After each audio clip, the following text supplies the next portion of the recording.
Impression వస్తుంది, అంటే మన ప్రతినిధి అని చెప్పి. కాబట్టి ఆ స్థాయిలో మేము గౌరవించే మా అన్నతో కూర్చొని వాళ్ళ ప్రెస్ మీట్లో పాల్గొంటున్నాం.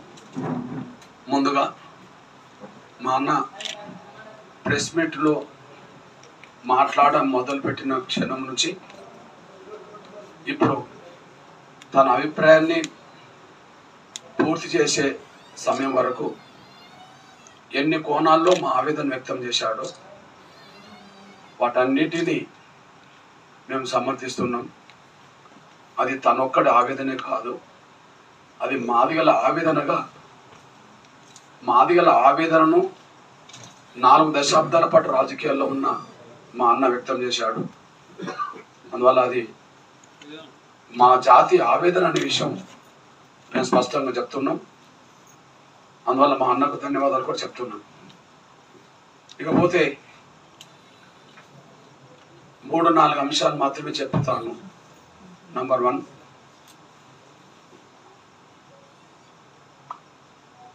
ముఖ్యమంత్రిగా ప్రస్తుతం ఉన్న రేవంత్ రెడ్డి గారి రాజకీయ ఎదుగుదలకు ప్రధానంగా మాదిగలే ప్రధాన పాత్ర పోషించారని తనే ఎన్నో సందర్భాలు చెప్పుకున్నాడు. అది ఓపెన్గా మీకు అది అందుబాటులోకి తీసుకొస్తాం.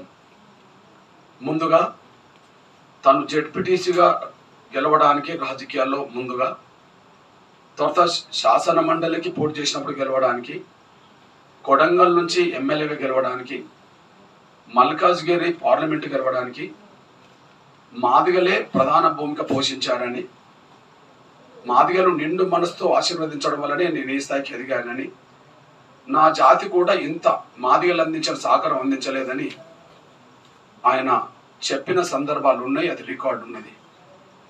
కానీ ఆయన ద్వారా మేము ఆశించాము. చూడండి, మా అన్నే చెప్పాడు,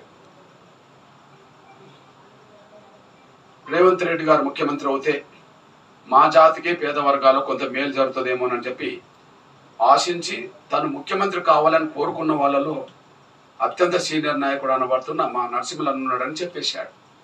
సహజమే కదా, తన ఎదుగుదలకు మాదిగలు కారణమని చెప్పి ఆయన చెప్పినప్పుడు తను ఎదగడం ద్వారా మాదిగలకు మేలు జరుగుతుందని చెప్పి ఆశించడంలో తప్పు కాదు, ఆశించడం న్యాయం.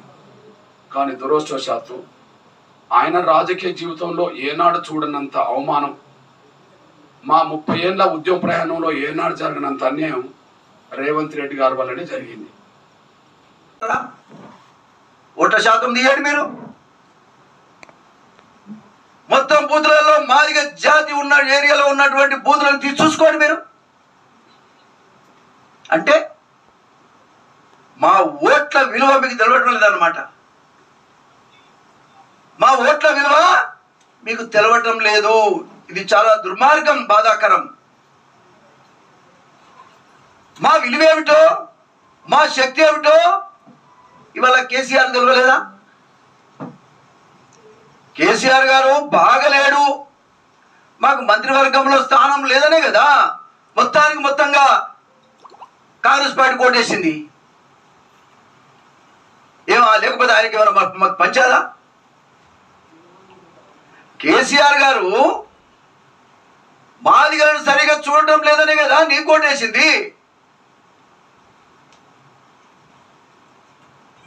ఆయన 2 సీట్లు ఇచ్చాడు పార్లమెంట్, 13 మంది ఎమ్మెల్యేలు ఇచ్చాడు నాకు తెలిసి.